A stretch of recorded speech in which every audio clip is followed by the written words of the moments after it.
Sobat Republika, sepekan lagi kita akan memperingati setahun genosida yang dilakukan oleh Israel di jalur Gaza.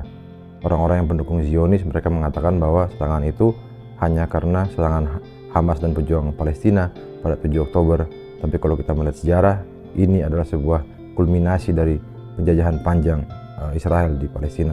Kalau kita melihat sejarah, pada akhir abad ke-19, Theodor Herzl, seorang pemikir dari Eropa Timur, dia sudah merencanakan pembentukan negara Zionis di wilayah Palestina.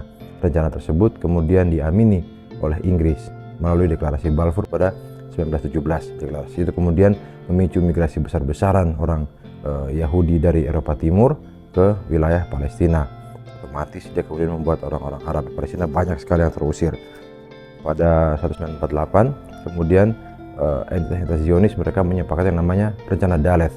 Ini adalah rencana pembersihan etnis pertama terhadap warga Palestina di Israel, berujung pada Nakba yang mengakibatkan pengusiran 700.000 orang-orang Palestina dari rumah-rumah mereka.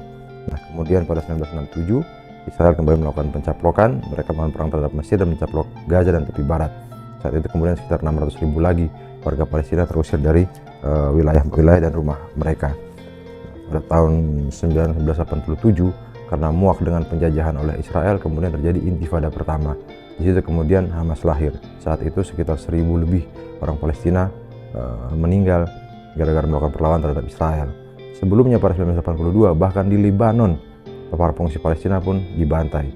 Dalam kejadian yang disebut sebagai tragedi di Sabra Shatila, ada sekitar 3.000 warga Palestina, pengungsi Palestina dibantai di sana oleh kerjasama antara Israel dan Falangis. Pada tahun 2000 kemudian Israel kembali melakukan provokasi di Masjid Al-Aqsa, mengakibatkan intifada kedua yang mengakibatkan meninggalnya sekitar 3.000 warga Palestina.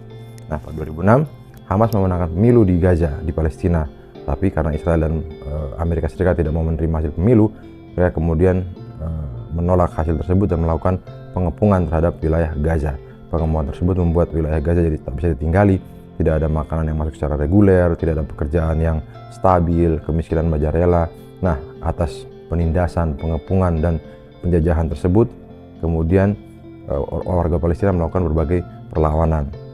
Pada tahun 2022, kemudian Netanyahu terpilih sebagai Perdana Menteri.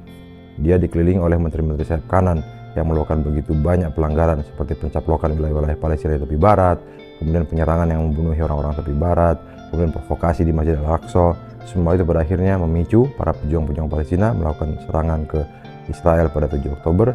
Mereka kemudian menyandera sejumlah orang untuk ditukar nantinya dengan tahanan-tahanan Palestina di Israel, ribuan jumlahnya. Niatnya saat itu hanya untuk menyulik para tentara, tapi kemudian ada beberapa warga sipil yang ikut terbawa ke Gaza. Sumber-sumber di Israel mengatakan sejak awal para pejuang Palestina sudah menawarkan pada Netanyahu bahwa kami akan membebaskan semua warga sipil. Netanyahu tidak mau. Dia kemudian memilih melakukan genosida yang saat ini telah menewaskan lebih dari 41.000 warga Palestina. Kebanyakan adalah anak-anak dan perempuan.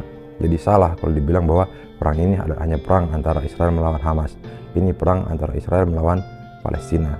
Perang antara Israel melawan hak-hak manusia. Perang antara Israel melawan orang-orang yang hanya sekadar ingin pulang ke rumah mereka. Jadi kita harus terus menentukan sikap terhadap perang tersebut.